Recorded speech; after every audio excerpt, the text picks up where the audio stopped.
Cordial saludo, mi nombre es Fernando Martínez. Me correspondió exponer la segunda conferencia del libro La verdad y las formas jurídicas, en la cual el autor se basa en la historia de un rey mítico llamado Edipo, el cual se hizo famoso pues en la historia él mata a su padre, el rey Lacio, y se casa con su madre. Esto también nos va a ayudar a entender un poco más sobre las prácticas judiciales griegas. También vamos a pasar por un libro que tal vez muchos hemos leído, en el cual nos basaremos en un primer testimonio, que es la historia de la Ilíada, en el cual nos narra que unos juegos de carreras de carros y los organizadores de esta práctica colocaban a una persona para que fuera testigo y diera fe de si se presentaba alguna irregularidad en la competencia. Los dos finalistas de esta competencia eran Antíloco y Menelao. Este último reclamaba una irregularidad por parte de su rival, mas sin embargo el testigo no fue llamado ni nombrado. Antíloco entonces refuta y defiende su inocencia, pero ¿cómo se podía comprobar la verdad? Entonces Menelao propone un desafío, y es que Antíloco jure ante el Dios de la verdad, o sea, ante Zeus, que no había cometido ninguna falta. Pero Antíloco no hace este juramento, más bien se retira, y es entonces cuando se acepta que sí hubo una falla. De esta manera se puede producir que una verdad jurídica no pasaba por el testigo, sino por una especie de pruebas y desafíos que hacían que el descubrimiento pasara a mano de los dioses, en donde ellos castigaban si había un falso juramento. Volviendo a la tragedia de Edipo, el autor quiere exponer el mecanismo de establecimiento de la verdad en la tragedia de Edipo. Creo que este mecanismo de la verdad obedece inicialmente a una ley, una especie de pura forma que podríamos llamar la ley de las mitades. El descubrimiento de la verdad se lleva a cabo en Edipo por mitades que se ajustan y se acoplan. Edipo consulta al dios Apolo, el cual da una respuesta en dos partes.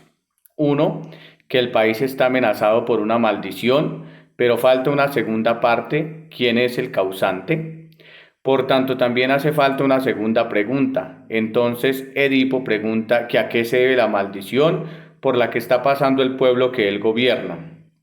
A lo que el dios Apolo le responde que es por la causa que es por causa de un asesinato, por la muerte de el rey Layo. Entonces Edipo se propone en buscar la verdad de quién fue el que mató al rey Layo para expulsarlo de la ciudad, aunque en su interior él ya sabía la verdad, pero la ignoraba, porque en el momento él no peleaba una pérdida de inocencia, sino una pérdida de poder. Por eso mismo, el pueblo que él gobierna le pide que por favor los cure de la peste, porque él es el soberano y el que tiene el poder. Él contesta que sí, pero no porque afecte al pueblo, sino porque lo afecta a él en su condición de soberano, mostrando así su propio dominio político, pues el miedo que él más tenía era perder su poder. Aunque así pasa más adelante, así sucede. Edipo es despojado de su poder, pues el pueblo se da cuenta que él había matado al rey Layo. Edipo también encarnaba a un tirano, pero en términos políticos y de soberanía política. Más tarde, él con su conocimiento termina recuperando la ciudad y administrándola, considerándose dueño de la ciudad que gobernaba nuevamente, y se convierte en un dueño político de la ciudad y puede desterrar de allí inclusive a quien él quiera. Edipo encarnaba poder y saber, pues el saber fue el que lo llevó nuevamente a recuperar la ciudad. Edipo encarna un saber de tipo individual y no colectivo. Él ve y sabe. Él inicialmente ocultó muchos testimonios para que no descubrieran la verdad, inclusive testimonio de los dioses, pero él consiguió establecer la unión entre la profecía de los dioses y la memoria de los hombres. El saber edípico y su exceso de saber fueron tales que Edipo más adelante se tornara inútil y se tornara solitario, formándose casi a una imagen monstruosa. Edipo termina quedándose protagonista, pero encerrado sobre él mismo. La tragedia de Edipo aportó para el pensamiento político, pues después de ello se publica la República de Platón y y la filosofía platónica.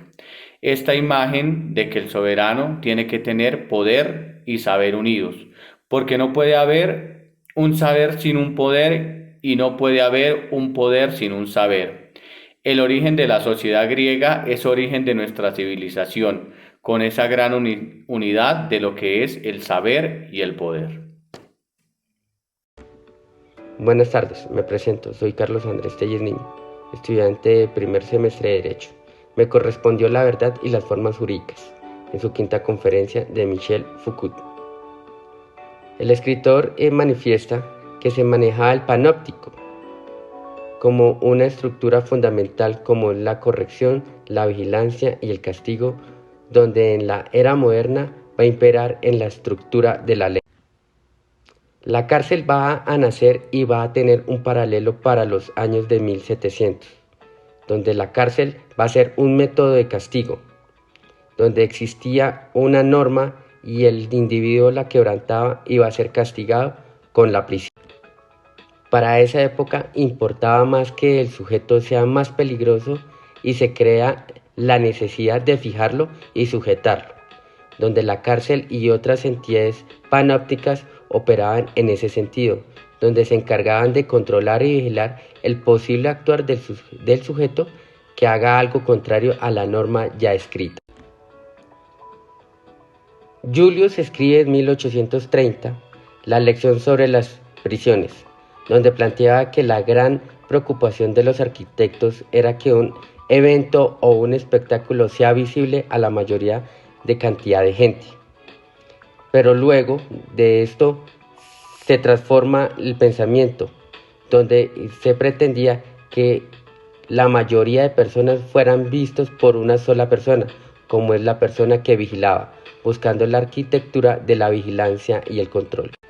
Foucault manifiesta que existe una pirámide de ojos o vigilancia, donde el emperador está en la parte más alta, quien debe mirar todo. En segunda medida está el procurador, quien pasaba la información al ministro de policía con el fin de tener control de todo y todas las cosas que se movieran en el Estado. De igual forma, manifiesta que la sociedad es un gran panóptico, donde ejerce la función de control y vigilancia entre sus propios estados. Foucault también planteaba una gran adivinancia, donde manifestaba que instituciones y sus funcionarios se levantaban a las 5 de la mañana, donde tenían 45 minutos para el aseo. A las 6 de la mañana ya deberían estar desayunados e iniciaban sus labores, culminando estas a las 8:15. Teniendo una hora de almuerzo. Al finalizar sus horas laborales, cenaban y pasaban a 15 minutos de oración. Los domingos era un día especial donde la mañana era utilizada para la recreación y posteriormente el catecismo, donde el autor planteaba esta entidad que es.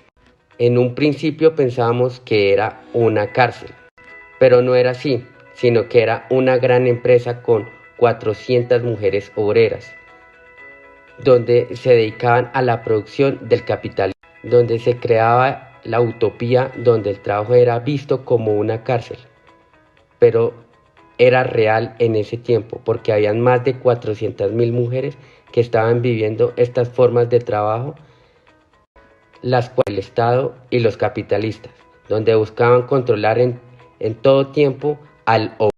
De igual forma, el autor manifiesta que existían situaciones más sutiles para controlar el tiempo del obrero, donde creía que al obrero por tener una vivienda y una caja de ahorro tenía una situación por la cual era contraria. Era una situación más efectiva para controlar al obrero, donde se manejaban posturas como la sujeción dura, lo que significaba que se creaba que el obrero tenía que estar todo el día y posteriormente se crea la sujeción blanda, como lo es de hacerle creer al obrero que es libre, que puede disponer de sus ahorros cuando quiera, situación que lo sujetaba más al modo de producción. Posteriormente se deja que los obreros se tengan mayor pago y se le permitía que fueran despedidos. El Estado creó las cajas de ahorros para disponer de los ahorros de los trabajadores. Y por último, también se hablaba de las instituciones de secuestro, como lo era el hospital, las escuelas, las fábricas y la cárcel, las cuales estaban al mando del Estado, con el fin de ejercer la fijación del ciudadano al Estado y poder tener un control más exhaustivo de la comunidad. Muchísimas gracias por su atención.